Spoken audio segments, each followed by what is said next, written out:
Bonjour tout le monde. Hi everyone. Bienvenue à Contrecœur. Merci. J'ai vu la mairesse de Contrecœur. Elle est où? Elle est là. Merci Madame la mairesse de nous accueillir.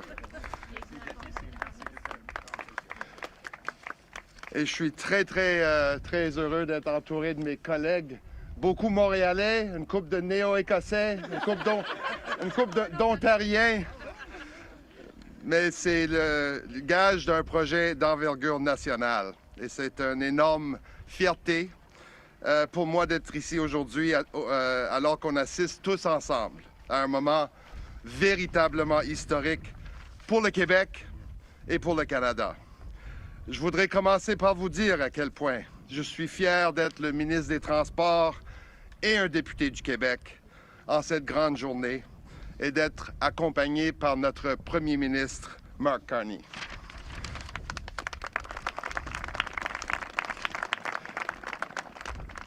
Je suis très heureux aussi d'être accompagné de mon ami et ancien collègue ministre du Travail.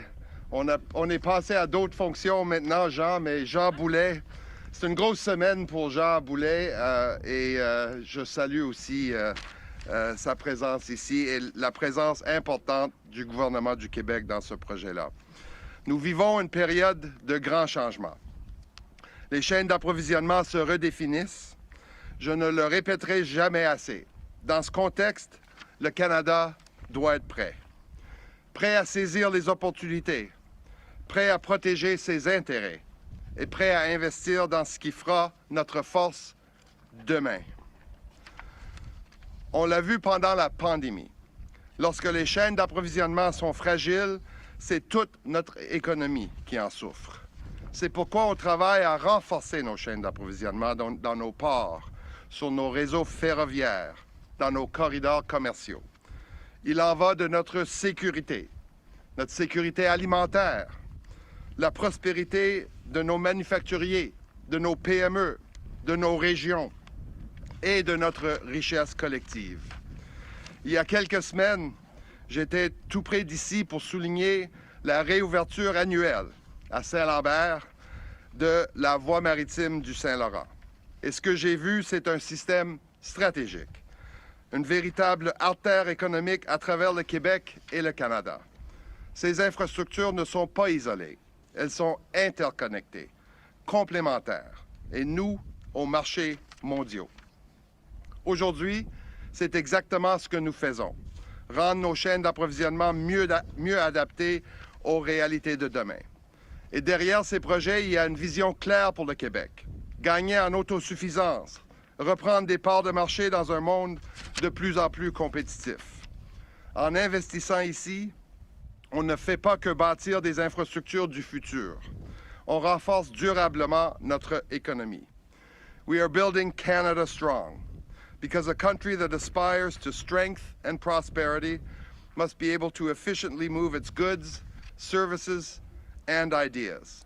And that inevitably requires strong and sustained investment in our infrastructure.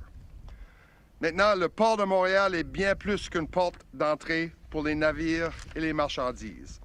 Jour après jour, il contribue à la croissance économique, non seulement pour Montréal, le Québec, mais aussi pour tout le Canada. Ce succès doit beaucoup à l'engagement des travailleurs qui œuvrent sans relâche pour faire fonctionner ce port. Aussi les travailleurs qui œuvrent sans relâche pour bâtir cette expansion du port. Et je leur souhaite, je vous souhaite, un chantier sécuritaire et une rentrée saine et sauve à la maison chaque soir.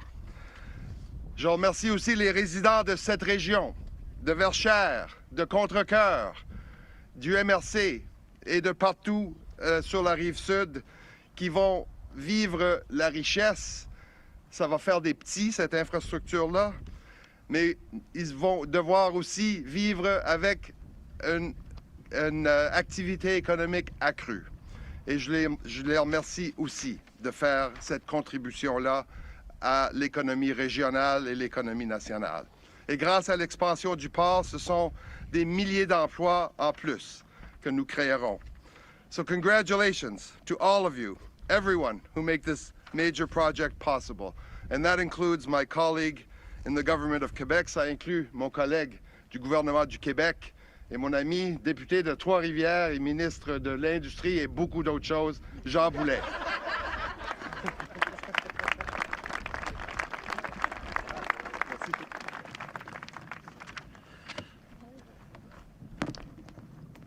Bonjour tout le monde. Il faut vraiment faire attention aux feuilles. Ils vantent énormément. D'abord, merci de votre présence. Évidemment, je salue le premier ministre du Canada, M. Carney, Stephen, avec qui j'ai collaboré, travaillé, qui est devenu un ami au fil du temps. Je rencontre aussi Mélanie Joly qui est avec nous.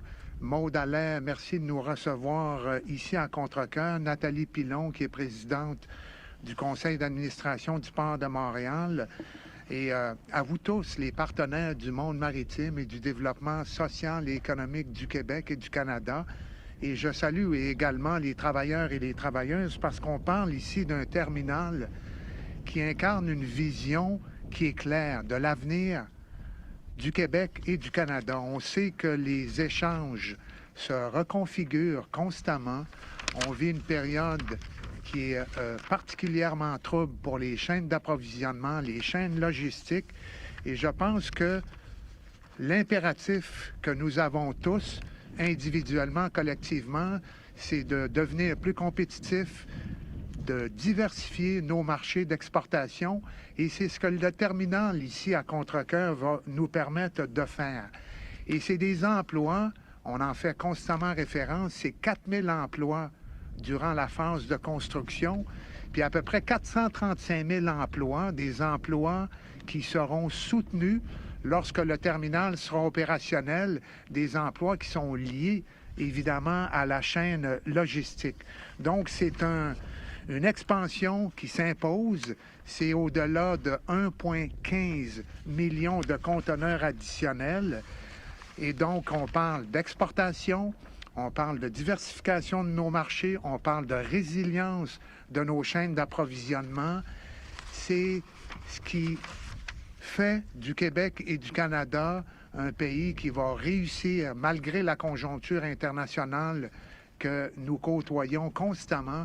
Alors, je veux simplement féliciter l'équipe, la Banque d'infrastructure du Canada, Québec, parce que c'est un montage financier qui est assez varié, qui démontre encore une fois que par la collaboration, on est capable de réussir des grandes choses. Et il y aura aussi des retombées particulièrement intéressantes pour les entreprises québécoises qui veulent diversifier leur marché d'exportation. Donc, c'est une expansion qui va être bénéfique pour le Québec, pour le Canada, pour notre monde maritime, pour notre avenir économique. Alors, merci, bravo et félicitations encore une fois à tous. Merci.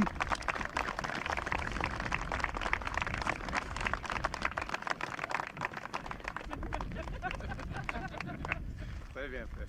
Alors, merci, merci, Monsieur le ministre Boulet, et merci au ministre McKinnon, à la mairesse Allaire, Madame Pilon. Où est-elle? Elle est disparue. Elle est disparue. Oui, la présidente du conseil d'administration, elle est ici. Merci pour votre travail. Merci à tous mes collègues du Québec, de Nouvelle-Écosse, de l'Ontario, à travers le Canada, tout le caucus de 7 juin à nous ce matin. C'est un grand jour pour le Québec. C'est un grand jour pour le Canada.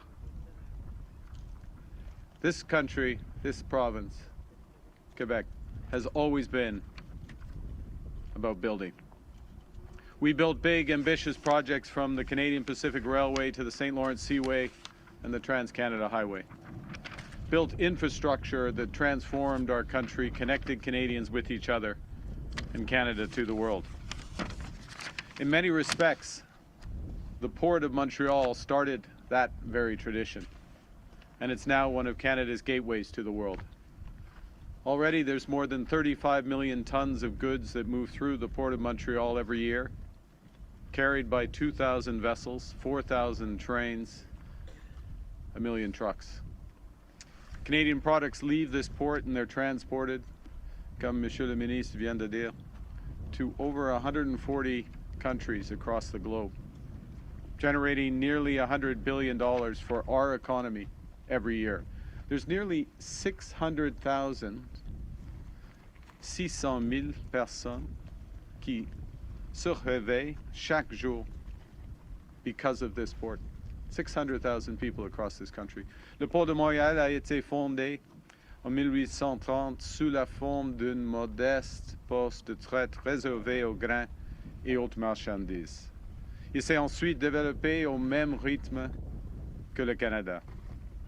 Les Canadiens et les Canadiens ont construit plus de navires, ouvert de nouvelles routes maritimes et noué de nouvelles relations commerciales étrangères, notamment avec la Grande-Bretagne.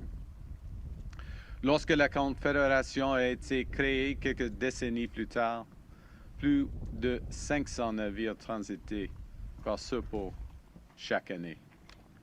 Et grâce à des investissements soutenus dans le réseau ferroviaire, l'élargissement des voies navigables et l'agrandissement des infrastructures, le port a contribué à faire de Montréal une plaque tournante du commerce mondial, reliant le Canada aux 6 continents. Le port n'a cessé de s'agrandir et de se transformer afin que les habitants du Québec et de tout le Canada puissent saisir les possibilités de l'avenir. Aujourd'hui, nous perpétuons cet héritage. And we do it in a rapidly changing world. War in the Middle East, Russia's illegal invasion of Ukraine, and the new trade regimes are all reshaping the global economy in real time. Some of these effects are immediate and profound, closing markets, disrupting supply chains, halting investments. And in the face of that, Canada is focused on what we can control, building a stronger, more independent, more resilient economy, an economy built on the solid foundations of Canadian industries and workers, and bolstered by international trade with a diverse set of reliable partners. Le nouveau gouvernement du Canada diversifie ses partenariats commerciaux. Nous entamons une nouvelle mission ambitieuse visant à doubler les exportations vers des pays autres que les États-Unis. Nous agissons rapidement et avons déjà obtenu des résultats. En moins d'1 an, nous avons conclu plus de 20 partenariats économiques et de sécurité sur 4 continents. Par exemple, nous avons établi un nouvel accord sans précédent avec la Chine qui aidera à débloquer plus de 7 milliards de dollars sur les marchés d'exportation pour les travailleurs et les entreprises canadiennes. De plus, nous sommes en train de négocier de nouveaux accords commerciaux avec l'Inde, avec les pays de l'ANAS, la Thaïlande, les Philippines et le Mercosur.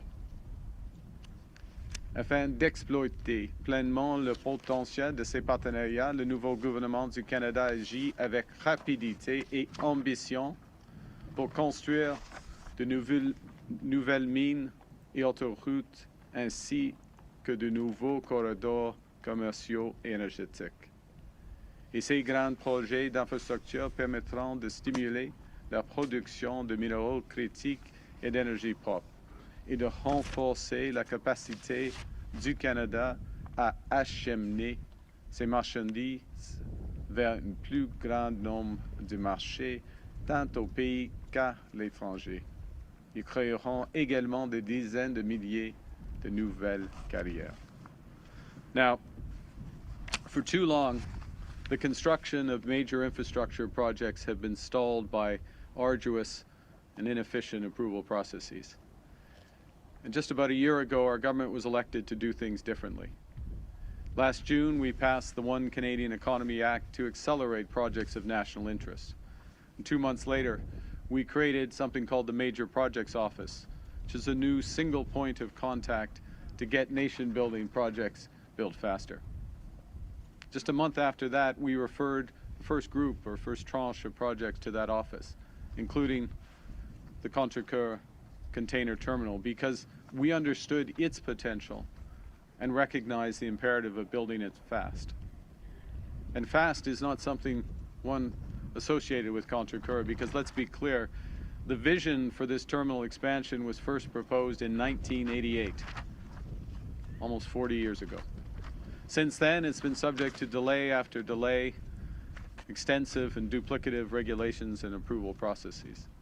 So last fall, working with the government of Quebec, we stepped in to help get this project built. Depuis que le projet d'expansion du terminal de Contrecœur a été soumis au bureau des grands projets, nous avons réuni des partenaires du secteur privé, le gouvernement du Québec, l'administration portuaire de Montréal et des partenaires autochtones pour faire avancer ce projet. Ensemble, nous avons simplifié les processus d'approbation, élaboré une approche de financement efficace et obtenu les permis nécessaires pour que le projet se concrétise rapidement. Afin d'apporter la certitude qu'il fallait pour la réalisation du projet, notre gouvernement s'est engagé à verser plus d'1 milliard de dollars en financement par l'intermédiaire de la Banque d'infrastructure du Canada. Et il nous a fallu seulement des mois pour faire tout cela, non pas des décennies. Alors je suis fier, avec mes collègues, d'annoncer, oui, enfin, je suis fier d'annoncer que nous lançons ce projet aujourd'hui, enfin.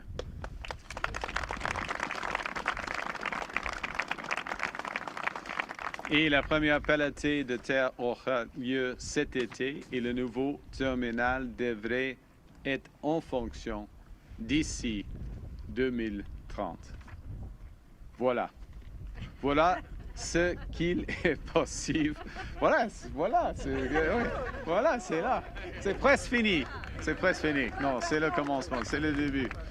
Voilà ce qu'il est possible de faire quand on a un but commun et qu'on travaille avec ambition et détermination pour l'atteindre. This container terminal expansion will transform the Port of Montreal. It will add modern, high-efficiency terminals, and integrated fully with rail, road, marine infrastructure, increasing capacity at the port by 60%. It will open the door to new markets and a host of new trading opportunities for Canadian businesses, and real results for the Canadians, including the people of Contrecœur and the surrounding region. As Minister Boulay mentioned, creating approximately 4,000 high-paying jobs during construction and thousands more once it's operational, generating over $750 million every year for our economy. L'expansion du terminal de Contrecœur est le premier projet soumis au bureau des grands projets que nous mettons en œuvre. Mais cet été, on assistera au lancement des travaux de construction de la première partie de la route de la vallée de Mackenzie dans les territoires de Nord-Ouest. C'est près de mon cœur. C'est dans un projet qui est en arrêt depuis toute ma vie. Mais on va commencer cet été. Okay. Nous avons déjà soumis 21 projets et stratégies au bureau des grands projets, des autoroutes, des mines, des corridors commerciaux qui s'attendent d'un bout à l'autre du pays, y compris plusieurs projets transformateurs au Québec. Par exemple, la mine Mitawini de Nouveau Monde Graphite, une nouvelle mine de graphite à Saint-Michel-des-Saints qui fournira des matériaux importants pour la défense et les chaînes d'approvisionnement des batteries. Et le train à grande vitesse Alto, qui sera le premier train à grande vitesse au Canada, qui circulera sur 1000 km de Toronto à Trois-Rivières. À Trois-Rivières, c'est important pour M. Hulot. Alors, ces projets vont créer des dizaines de milliers de carrières accompagnées de bons salaires pour les Canadiens et Canadiennes, des Québécoises et Québécoises, établir des ponts entre nos entreprises et marchandises et de nouveaux marchés outre-mer. Et tout cela injectera des milliards de dollars dans notre économie chaque année. You know, for too long, when the federal government examined a new project, the immediate question was why? Pourquoi? Today, our new government starts by asking, come on, how? How can we build it bigger? How can we build it faster? How can we build it now? The Contrecœur is about more than the expansion of a port. It's an example of a confident Canada, a country that's building again, that's connecting to the world. With each shovel in the ground, with every new trade deal, we are building a stronger, more independent, more resilient country. Le Canada a toujours été un pays de bâtisseurs. À ce moment charnière de l'histoire, nous sommes une fois de plus fidèles à cet héritage. Nous bâtissons un Québec fort, nous bâtissons un Canada fort, et ça ne fait que commencer. Merci. Merci beaucoup. It's good to have an audience, hein? Alors maintenant, bon. Période de questions. Première question. Non? Oui. Bonjour, M. Carney. Bonjour, Laurence madame. Martin de Radio-Canada. Sur l'avortement, est-ce que Marilyn Gladu vous a dit qu'elle était pro-choix? Et est-ce que c'était une condition pour se joindre aux libéraux? Merci, madame, pour votre question. Premièrement, soyons clairs. Le Parti libéral va toujours soutenir le droit des femmes à choisir. Toujours, sans question. Et j'ai eu des discussions approfondies avec Mme Gladue et elle va voter avec le gouvernement en ce qui concerne des questions d'avortement, en ce qui est des questions d'égalité, en qui concerne des questions les droits des Canadiennes et Canadiens d'aimer ce qu'ils aiment et d'être comme ils sont.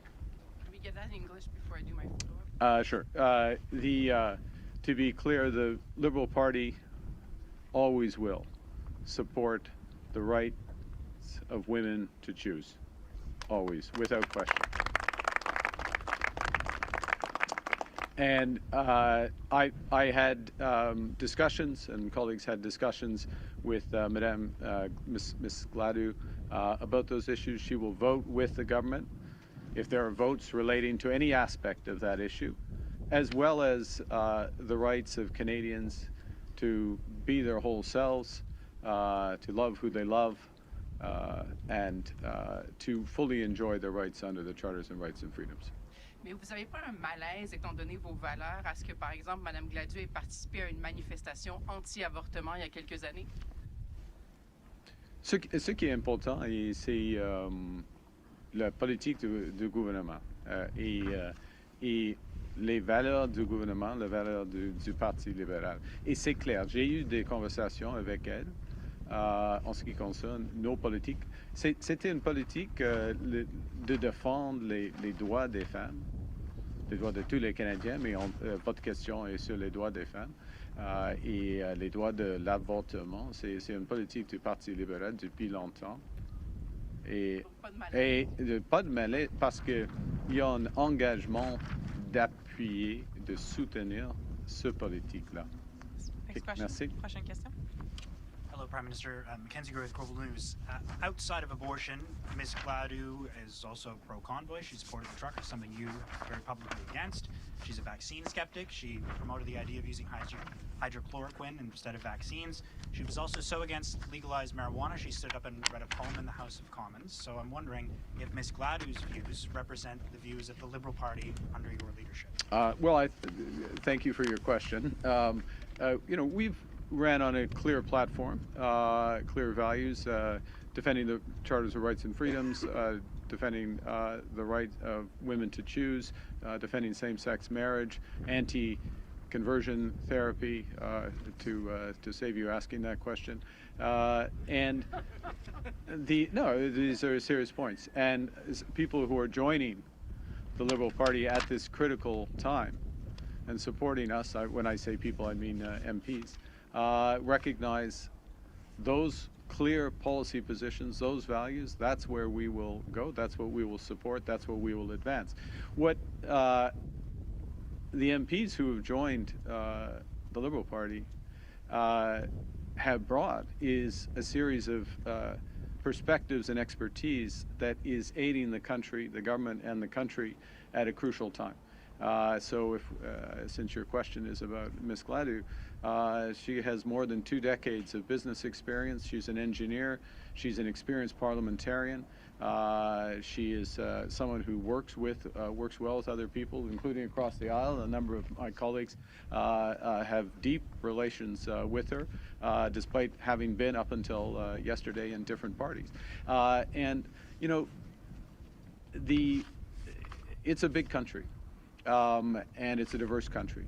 And at a critical time for the country, to have Chris D'Entremont, une Acadien de Nouvelle-Écosse, d'être membre du caucus libéral, d'avoir to have Matt Genereux from Alberta as a member, to have an engineer from Sarnia as a member, to have Laurie Idlow from Nunavut as a member of our caucus. They all bring perspectives from their regions, from their backgrounds, from their histories, but they all are subscribing to the values of the party and the core element of our mission, which is to build Canada strong, and to build Canada strong for all Canadians. You're saying it's a big country. I imagine you think the Liberal Party is now a big tent, but it's quite a wide tent from where many of your colleagues have been and in past elections advocated for. Il n'y a pas de changement de valeur du Parti libéral. Soyons clairs. Mes valeurs sont mes valeurs. Les valeurs de mes collègues sont les mêmes. Et les gens qui deviennent des membres du Parti libéral attachent aux valeurs du Parti libéral. OK? Mais oui, c'est un grand pays. C'est un grand pays. C'est un grand pays et un divers pays. Et il faut représenter le pays à ce moment charnière. Are there any values that other MPs that you may be courting across the floor, if they hold, that would be disqualifiers from joining? Il y a des valeurs du Parti libéral. We have our values of solidarity, of inclusivity, of sustainability, of the rights of women, of all the rights in the Charter of Freedom. We have those core values. Those values don't change. Others come to support the mission of the party and the government at this crucial time. And we are fortunate that they take those decisions because they bring expertise, they bring perspectives, they bring energy, and they will help us work together. And we add one other thing, and then we'll go to a prochaine question. I'm very appreciative of the mayor of Contrecœur being here and Minister Boulay being here, and very appreciative of our ability to work with the government of Quebec, work with the municipality to make sure that this project is not delayed another week longer, let alone 5 years, another electoral cycle, another decade. It's that form of working together with people which is moving this country forward. And I think what you're seeing in Parliament is representative of that. Next question, prochaine question. Oui, bonjour Olivier de TVA. Juste pour clarifier sur la question de mon collègue, est-ce que tous les élus sont bienvenus au caucus libéral, peu importe leur valeur ou leur position antérieure. OK. Je répète, merci pour votre question, mais je répète. Les valeurs du Parti libéral demeurent. Les valeurs du Parti libéral restent les mêmes. La solidarité, l'inclusivité, la durabilité, le dynamisme du Canada et les valeurs primordiales dans la Charte des droits et libertés des Canadiens et Canadiennes. OK. C'est une question pour d'autres députés s'ils peuvent soutenir les valeurs du Parti libéral et ajouter au caucus libéral afin de bâtir un Canada fort, un Québec fort pour tous et toutes. Et ça, c'est la mission du gouvernement. Et ce qui arrive, pardonnez-moi, juste un instant, et votre prochaine question, mais ce qui arrive, et il y a des gens, des députés qui disent oui, je veux soutenir les efforts du gouvernement à ce moment important pour notre pays. Et on voit à travers le pays dans plusieurs secteurs, mais au Parlement, c'est le même. Donc, follow-up, j'en comprends qu'il n'y a rien qui dépasse la ligne. La ligne? Non. Ça, c'est l'envers. C'est l'envers. C'est vers l'en, en effet. Parce que, non, puis parce que c'est la ligne, ce sont les valeurs du Parti libéral. Et c'est des gens qui choisissent de soutenir l'objectif du Parti libéral, l'objectif du caucus libéral, et il doit soutenir les valeurs du Parti libéral. Ça, c'est comme ça. Next question. Prochaine question. Good morning, Prime Minister. Ashley Brooks, CBC News. In English, is there any red line in terms of an MP that you wouldn't allow to join your party based on their past statements or their past views? So what the deputies in the House of Commons are elected and they represent their electors and to the best of their abilities, and they choose how to best discharge those responsibilities on specific votes, private member bills, work, and which party they support, okay? They make those decisions. Those deputies make those decisions. The Liberal Party, I'm going to repeat what I said in French, but it's the other way around. It's the reverse. It's the values of the Liberal Party, the values of solidarity, of inclusivity, of sustainability, the fundamental protections in the Charter of Rights and Freedoms. Those are our core values. And I would add to that dynamism, building this country, ambition for this country. Those are the values that members of our caucus hold to. This is why we ran. I'm influenced by all their perspective. I am by the. Don't laugh. Say hey.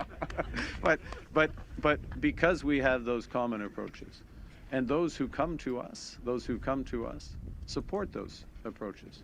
And you know, one over life, you know, one grows, one changes perspective, and one also sees where the priorities are.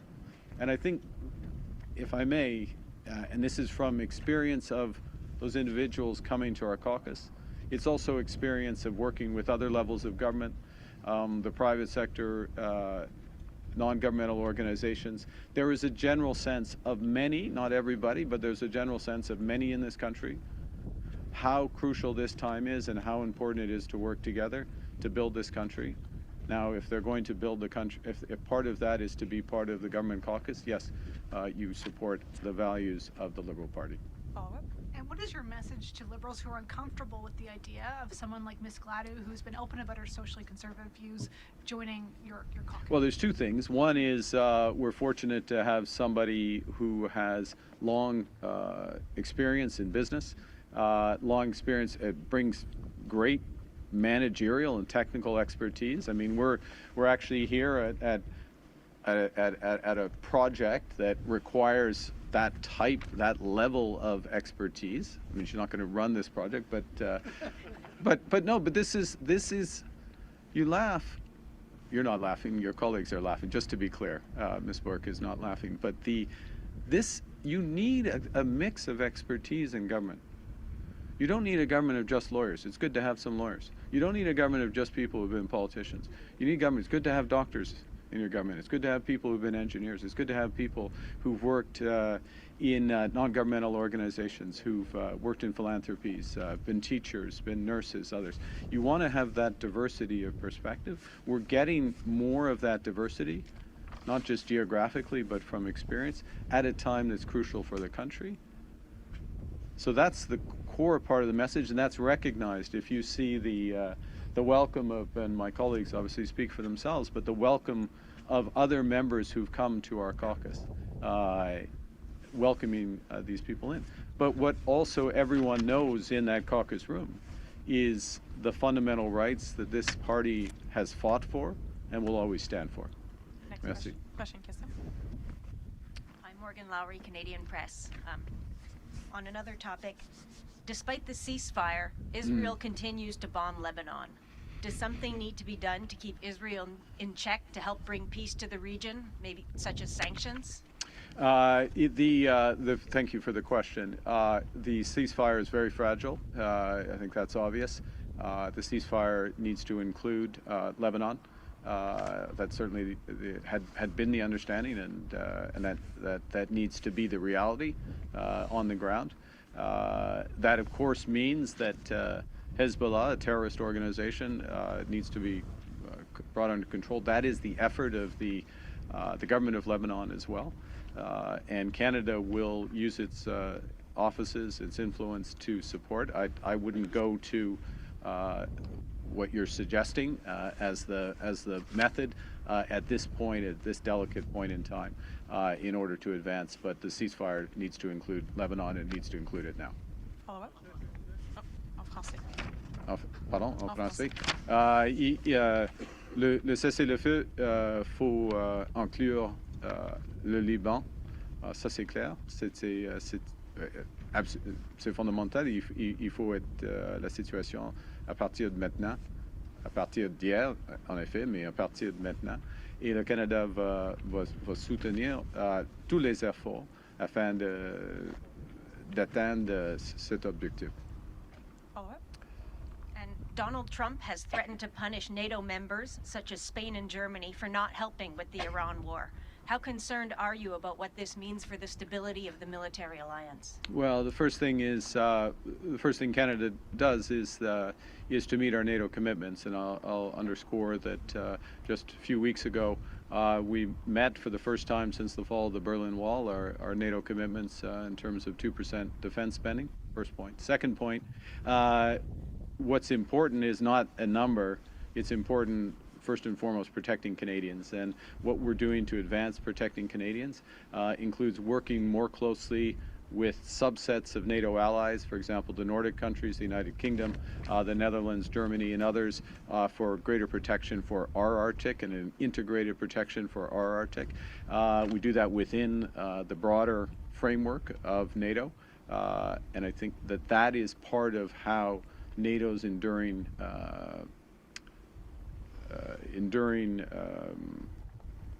contribution to Canada's protection is realized, and that's a robust way of protecting Canadians, regardless of how NATO itself evolves. But of course, what we are at the core is we're a strong NATO member. We're going to continue to support its evolution. Yeah. We'll have time for one last question and follow-up. Dernière question. Hi, there's Geneviève Beauchemin from CTV News. You talk about adding a diversity of opinion to your caucus, and I'm wondering whether we can expect more floor crossers to come on board the party this weekend. We've heard a lot of rumors about that.